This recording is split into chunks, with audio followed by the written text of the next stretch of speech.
25-acre area and has a maximum depth of 60 feet. The story this time is that a locomotive was actually traveling over the lake when it was frozen. And before you question that, no, that was a thing that was totally done.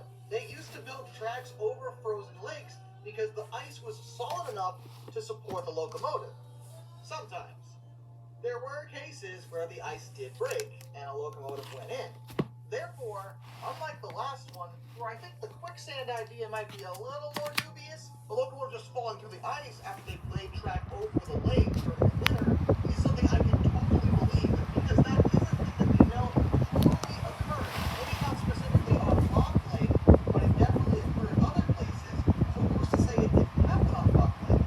As for what locomotive it could be, well, that's where things get more mysterious. We just don't know.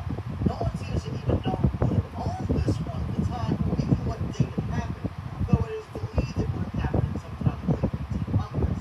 The guess is it's probably small, maybe an 040, but it wasn't even unheard of for them to bring the 040 Americans over the ice. Because the fact of the idea is that then was a thing that actually occurred.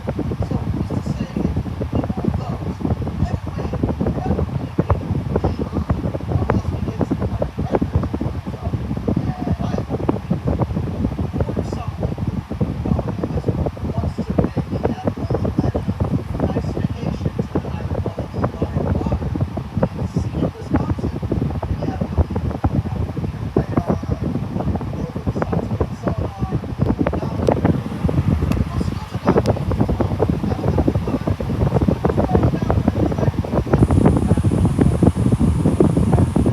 Just right down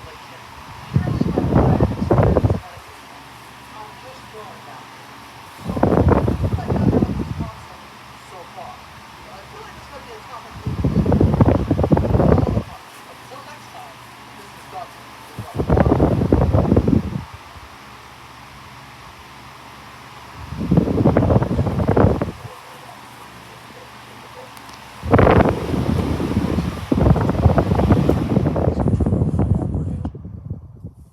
Hello, welcome to another episode of History in the Dark. I am your host, Darkness the Curse. And before we begin, as always, thank you so much to my generous patrons, my British rail critics,